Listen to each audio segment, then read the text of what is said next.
Welcome to The Grow Show with me as your host, Joe Camerato. I am an entrepreneur who created my company, National Business Capital, from literally $0 out of my spare bedroom to over $2 billion in business loans secured for entrepreneurs nationwide. Since 2007, I have seen just about every type of business. I provide money and help entrepreneurs access capital to scale fast, but I also know that it's possible for you as you scale to replace yourself, to build systems, processes, and great teams of people that can live on without you so you can actually enjoy your life and your company can still grow. I will not only tell you the peaks and valleys of my story, but I will also bring on world-class entrepreneurs to tell their stories and share their lessons on their growth journeys. Welcome to The Grow Show. All right. Welcome to The Grow Show. Always appreciate you guys being here and watching the show. And I got a great guest on today, Les O'Hara. And what I love about Les is he is not only growing his own business and making it happen, he's helping others grow their business, specifically in a lot of the contracting trades. I'll let Les talk about that in a little bit. But Les is committed to helping others grow, which I think is really great. And we share a lot of the same, views on some of the most important things that I think you need to understand in your business. And if you're, in any of the construction or contracting trades, you're definitely going to really love watching this video today. Try and share some really good, helpful things. And a lot of, we finance and fund at my company, National Business Capital. One of our top industries is construction, and we love construction folks because one, not only great businesses, but they're also helping build our country. So I have a lot of respect for that. Les O'Hara is a successful serial entrepreneur who began his career working in his father's roofing business after college. Through hard work and determination, Les business from $600,000 to $6 million in just 5 years, which is awesome. Les is a trusted advisor now to contractors, property managers, and passive income investors. He's also the owner of North Shore Brickwork and Windows Inc. In Illinois. Thanks for being on, Les. Joe, my honor. I know you and I have been talking over the years about doing something like this, and I'm so glad that we finally, narrowed it down and get to, spend this time together. Yeah, same here. Where's the time go? I know we were supposed to do something, and then a little thing called COVID happened, which disrupted, I think, our initial call. But I'm glad that we're here now. I can't believe, it'll be 4 years, and happy that you're also a client of National Business Capitals, and also you've been helping your customers access capital through National Business Capital, which is great. I hope you've been enjoyed working, with the company and my team. Well, that's why I'm on this call, is because I'm very, very impressed with the company that you have built. You and I have we met on LinkedIn originally, all the way back 5 years ago. I remember. And, I became a client because of how professional you are, your whole team, from Brian and Nick and, all the partner development people. Just, you really got it dialed in. You run a really nice business. I'm very proud to refer my clients. And, not many people probably are a referrer of your business and a client like I am. And I'm honored to be that. I appreciate that and always love hearing, the feedback. And, it's taken a long time to really, it takes a long time to build, a great company. It's been a lot of hard work. And I think, the reason why you probably have had it, just with a lot of things that you, teach as well, too, to your clients, which are, folks in the construction and contracting trades, systems, processes, and people. And, we put a lot of focus on systems, process, people, just doing the right thing. And I think it's glad to see that you, that it shows and you enjoy working with the team. It means a lot. We're proud of what we do.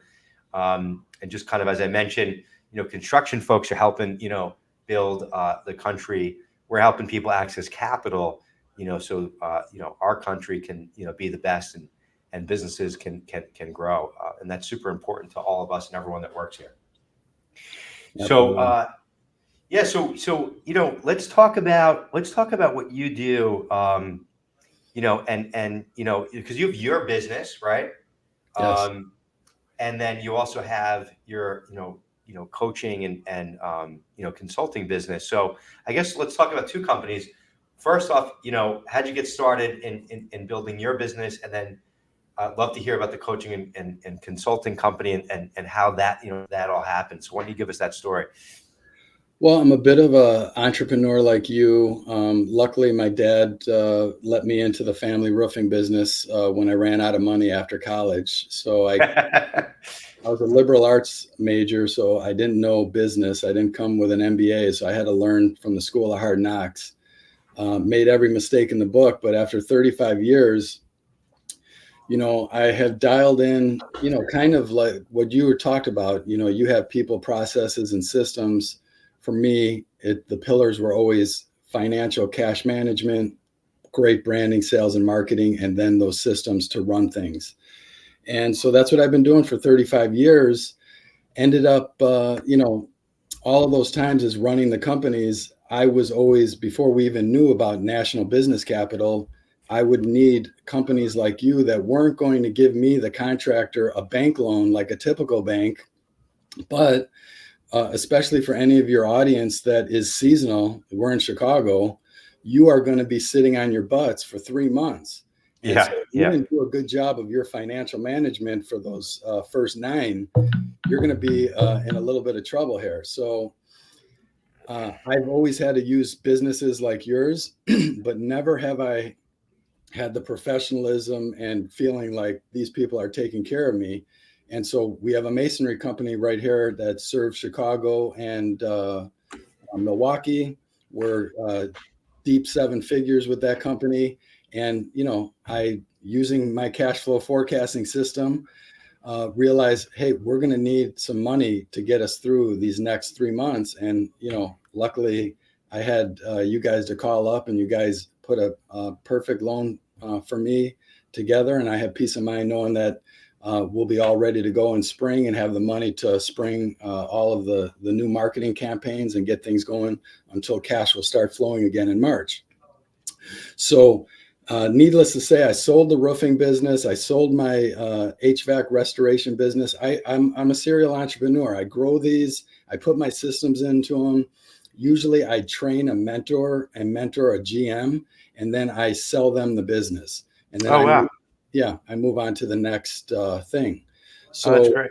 when I emptied those two, I realized, what am I great at? Well, I was coaching high school football at the time, and I was mentoring all these great construction business owners or former employees. I realized, you know what, maybe I'm great at coaching. And so 7 years ago, I said, is there a business in coaching, contractors? And, I bought a coaching program on how to do that. And I followed the steps, and I got mentored on how to do it. And 7 years later, we have a thriving business called the Contractor Huddle.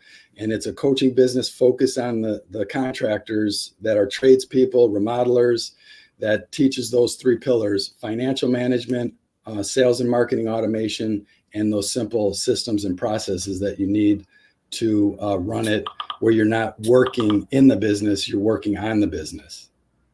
That's awesome, and it's there's such a need. I mean, there's such a need for every industry with this, right? Because you Yeah. go to all these every industry, you have those core pillars of what you need. Systems, processes, and people, and getting all that stuff to work in sync. But in construction, especially, and I find this like in any of, I mean, we've funded tens of thousands of companies, and we've had, we've talked to so many people over the years. But in any business where an individual is good at, and which is a lot of businesses, but typically like a chef, they're good at cooking, or in a plumber's good at plumbing, someone's good at installing a roof or building a house or whatever it might be, or Yeah. like we were talking about Yeah. brick before. Yeah. And then they're like, wow, I'm great, I can do this, I get this, and they build a business around it, and they usually just build the business around themselves, and then they don't realize, wow, you have to put all these other things in place, not only systems, but then the marketing to drive in leads, the accounting piece, all these things that have to really work in sync. And a lot of times I find that people like, almost the better they are at the trade, you know, not the better they are at the trade, the worse they are at the business, but the more they just focus on being better at the trade and not the whole, like the whole piece. And so I think it's amazing what you're doing. What do you find is like, the biggest challenge with your clients, when they come to you, like they're the big misses? Well, the paradigm that you have to teach them that really, just because they own a business, that's basically, in most cases, when I work with a lot of these owners, is they're self-employed. So Yeah. it's great. They get to call their own shots, but really, if they couldn't take off a month or 2 months and the business would still be running. So that basically, you're self-employed at that. You own a job. You own Yeah. a job. You own a job. Yeah. Yeah. So I teach them how to be the business owner, which is the next step. And it takes, one, getting them out of the field and realizing that they have to, I teach 3 kind of pillars for them as the owner. I teach them, one, you need to maintain the economic engine. What is this flywheel that is going to constantly produce leads so that the revenue is always going to come in, right?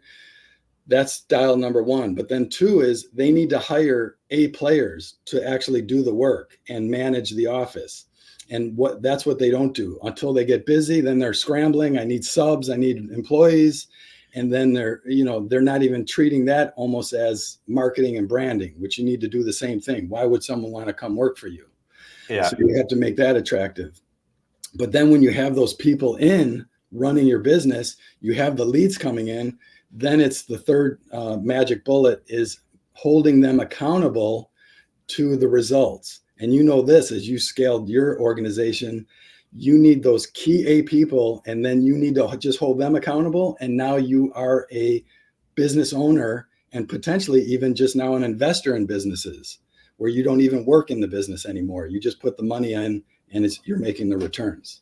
Yep. Yeah, absolutely. And it takes time to do that.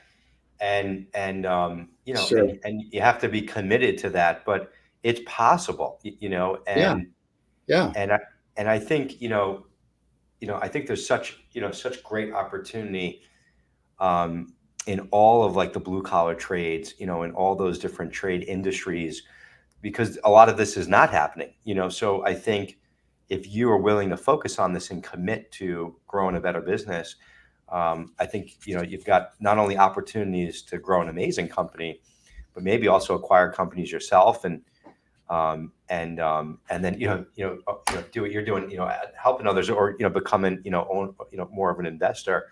But there's so much opportunity out there and there's just so many, misses, and there's such a need like that with all this tech and a lot of industries being disrupted and, there's probably be some cool back office stuff. There's back office things that are being created now, for the contract and trades. But AI is not going to, like, I don't know, maybe I don't know, maybe in 50 or 100 years from now, maybe there'll be a robot that comes in and fixes the toilet or builds the house. I don't know, but I think we're a real long way from that, and you're still going to need people to do all these things. And so I actually think they're great businesses. And what was weird growing up is, it was almost like frowned upon if you went to a trade school, which I always thought was like the dumbest thing, because like everyone's built differently and everyone has different skill sets.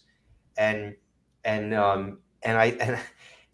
there's some people I know that went to school and got a fancy degree. And there's some people I know that built a great, business in some sort of contracting that is, completely crushing it. So, but there's also such a big need that will never end for all the trades. And now it's making a comeback. And I think there's putting a lot of focus back on trade schools. And I think everyone woke up like, what do we do? Like, wait, this is a necessity, but it's also great option for, for a lot of people. So incredible. Yeah.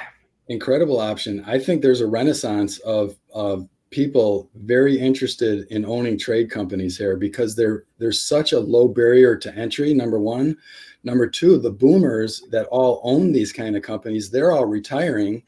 And you go on Twitter anytime now, there is such a frenzy of smart, college MBA type people that are buying trade companies and just putting in some savviness into growing and scaling these, because really the guy that is a one-man show is going to get creamed if he does not adopt and grow and scale these businesses. That one-man operation is going to be taken over by all of these people that are doing this correctly in our trades, and you're going to be left behind. So it's either figure out how to grow and scale and expand your education and business, or you're going to get eaten up by these competitors.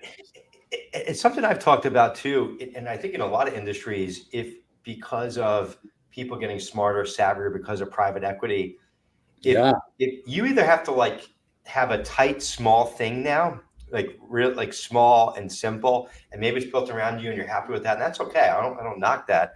Yeah. But if you're like, or you have to like commit to really growing, and it's hard to kind of be like in between, because that's where I think you get your butt kicked, where you got like maybe too many people and you're not really like rocking and rolling, and you're just really stretched thin, from a profit perspective. So I think you really have to like commit to growing, and in order to keep up with competition, but also like people have options where they can go work today. So if you don't provide a place that people can also grow within too, it's a tough game to play now. It's really changed a lot, and I don't think a lot of people understand that.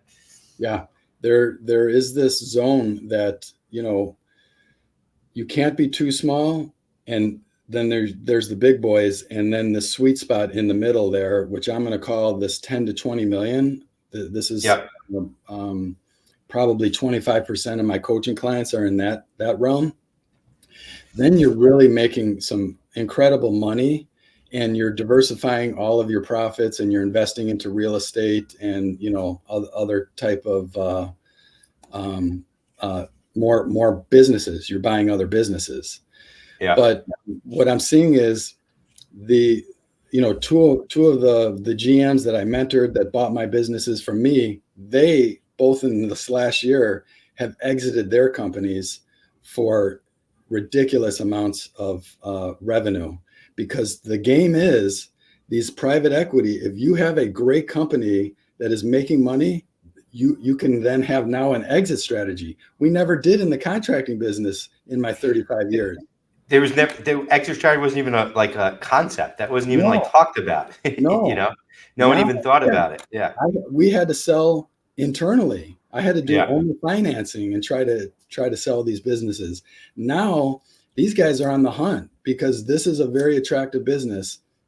And tell you what, National Business Capital, the Contractor Huddle, companies like us that can support the contractor to get to this $5, $10, $15 million mark are going to make a lot of money in these next couple of decades. Yeah, and the people that are growing the businesses too, can also unlock, wealth, and what, was just, like owning a job. Now, if you build, a business, there's buyers for it. I literally just did another, show today, and we were just talking about how there is a lot of money out there, and this the gentleman I had on, a great guy. He helps people plan, for those exits, and so many people, especially the baby boomers, they never thought about this. They never planned for it. They don't really know what they're doing when it comes to this stuff. So he helps make sure that you extract as much value as you can. You don't leave anything on the table. Very good advisor. Yeah, and it's but that's an option now, and I think a lot of baby boomers aren't thinking that way, because they kind of did what they did. They built a business, they built their lifestyle around it, and their kids don't want to take it over anymore. But there's buyers out there, and you can't let this stuff fall to the wayside. He was talking about how some people just don't know what they don't know, and their kids don't want to take it over. They get older, they just like close the business, and it's like, oh my God, you were making $1 million a year, $500,000 a year. Like, we could have sold that thing for millions of bucks. Yeah. So, I'm excited about it. So let's talk about, your process and your system when when you work with folks and help them grow better. When someone comes to you, like where do you start? Like, I guess, take us through that. Almost inevitably, we're starting with the financials. So we are dialing in their QuickBooks, and we're trying to get three main reports out of it. One is I have a cash flow forecasting system that's taking me 20 years to develop, and a bunch of CPAs working on it. Before it'd be multiple Excel pages and complex formulas. And for us contractors, we needed to dumb it down. So I have a down and dirty cash flow forecast that we'll see the prior 12 weeks and all the buckets that we spent the money and where the money's coming in from, and so that we could forecast the next 12 weeks. So it's reminding me to get with Joe. So that's crucial, because the faster you grow, you consume so much cash, so you can grow yourself out of business. So Yeah. I need to help that owner understand what kind of cash we're dealing with. The second thing, we're going to immediately dial in a budget. So most of my clients, and we're in this process this last 2 months of building the 2024 budget based off of their goals and the results of 2023. So, I'm a former athlete. I coached football. It's like you go into every game with a game plan, and then you watch the film. Did you win or lose? And then you make adjustments for the next week and the next opponent.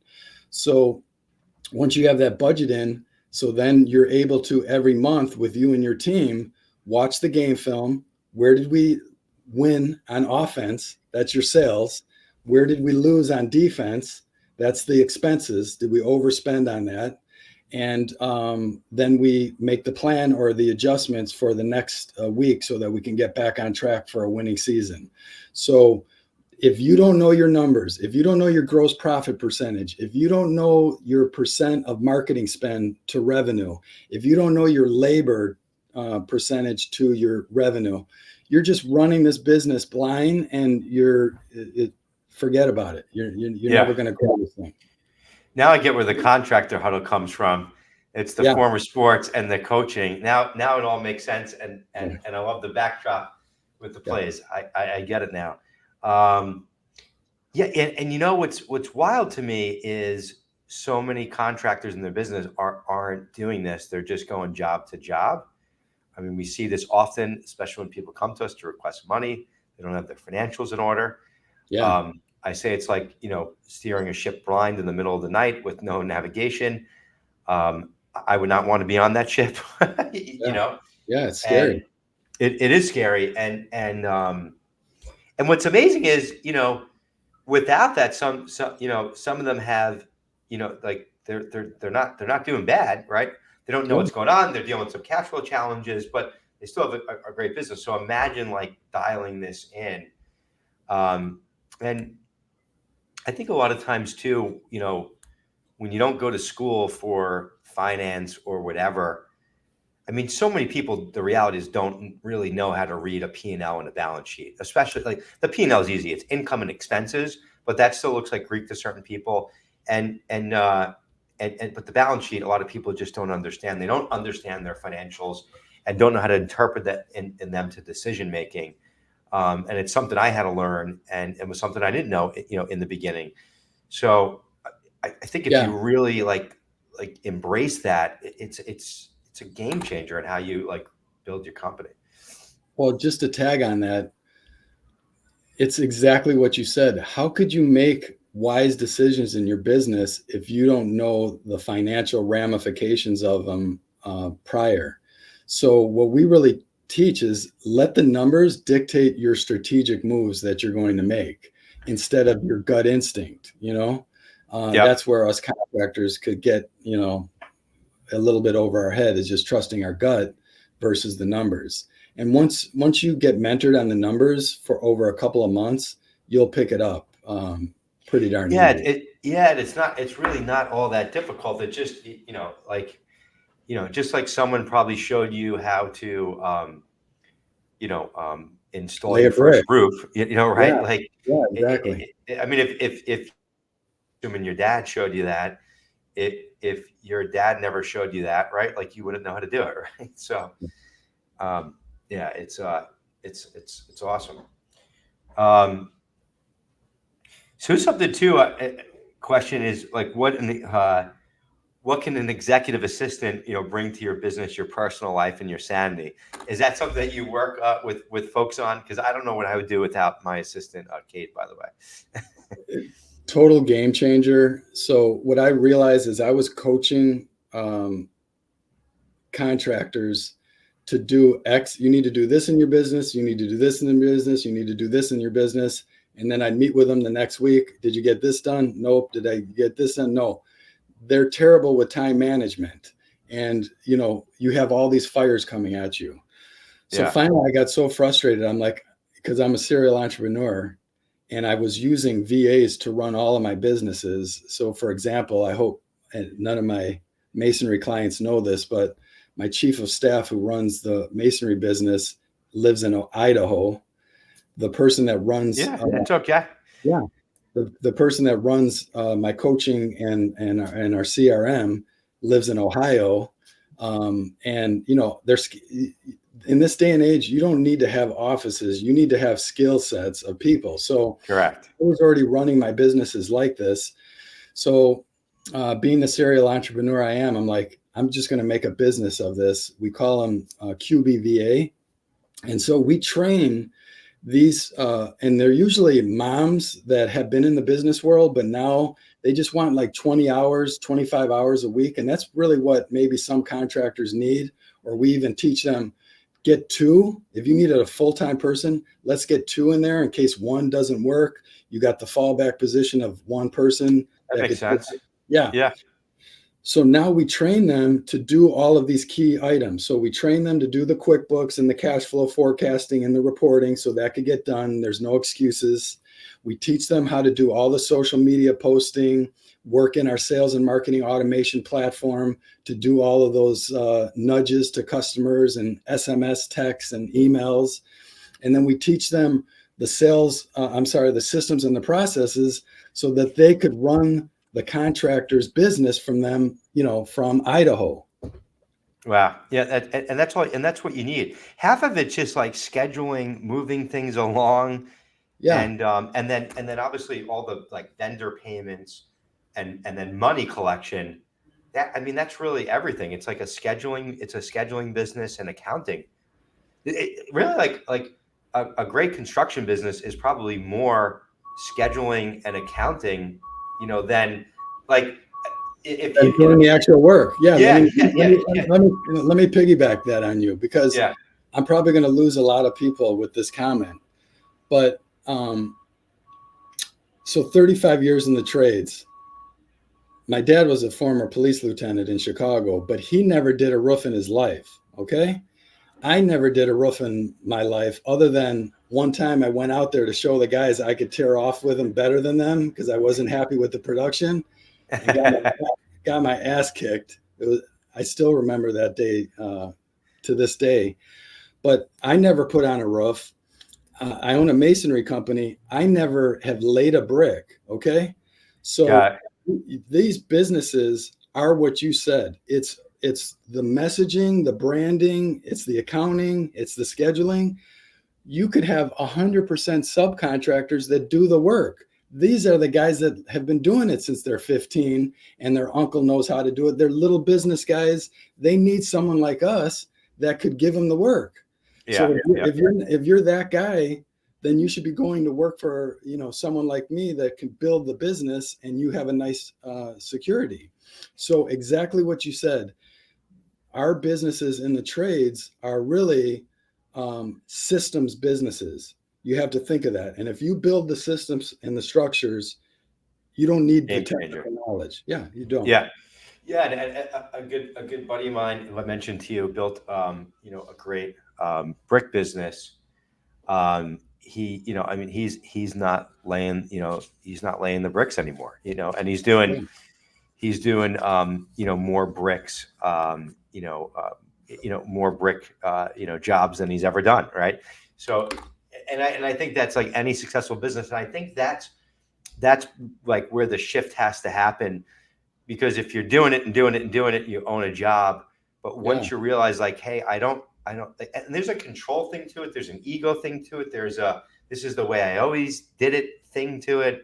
But once you realize like, wait, I don't actually have to be the one doing it, but I could build an amazing business and still deliver amazing work. And I see that with a lot of guys. Oh, no one could do it like me. And like, I don't know about that. You know, like, and if you have a system and process in how you do whatever it is that you do, there's probably a lot of people that can do it, you know, good enough, right? Like, yeah, maybe no one will do it like you, but it's still quality and gets the job done. And I think once that you really understand that, that's where like the shift happens, and I think it's a game changer.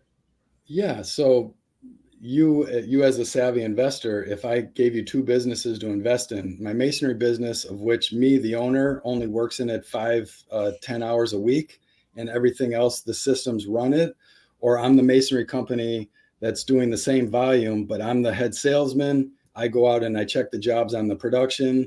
I'm making sure the Facebook ads are, you know, doing all of that. Which business is going to be worth more? Which one would you be more interested in buying? I'd overpay the first business. That's what contractors don't realize is, oh, I'm doing so much $1 million, but if you're working actively in the business, you're not as attractive as you built something that is going to transcend for the next owner. Correct. And if you can't take some time off, it's like, hey, what the heck, right? Like, what's the point? Even if you're making a ton of money, if you can't get away for, you know, a week here, a week there, a few weeks, whatever it is, like if you can't do that, then like what is really, you know, what's the point? Because it all comes down to time at the end of the day. And, you know, especially once you've started to make money. You know, and you know, and the other thing too, which I think just a lot of people don't think about, and especially the baby boomers didn't think about, is if you do build all that and it's not built around you, and you do have a business that's profitable, it's sellable. Sure. And as you get ready to, you know, to retire, or you're done, whatever age that is, it's different for everybody. You know, you could have something that could be sellable for, you know, for millions of dollars. And I don't think that really was a thought, especially in the trade businesses. You know, years ago, we were talking about that earlier, like private equity and everything coming in now. So, yeah, it's the new model. Good stuff. So, what's next for you, Les? Yeah, what is next for me? So I was thinking about this as you and I were talking about. It's a struggle for me right now, because now that I've seen, you know, my roofing business that I sold grow and then just exited, and same for the HVAC restoration. Part of me has an ego, and it's like, man, I'm just going to go all in on the masonry company, and I'm going to scale this again like I've done. I'm going to pour it in there, and then I'm going to exit out, because this is where everyone's going, because it's running on its own. But I'm just going to scale it and exit it and have a nice payday.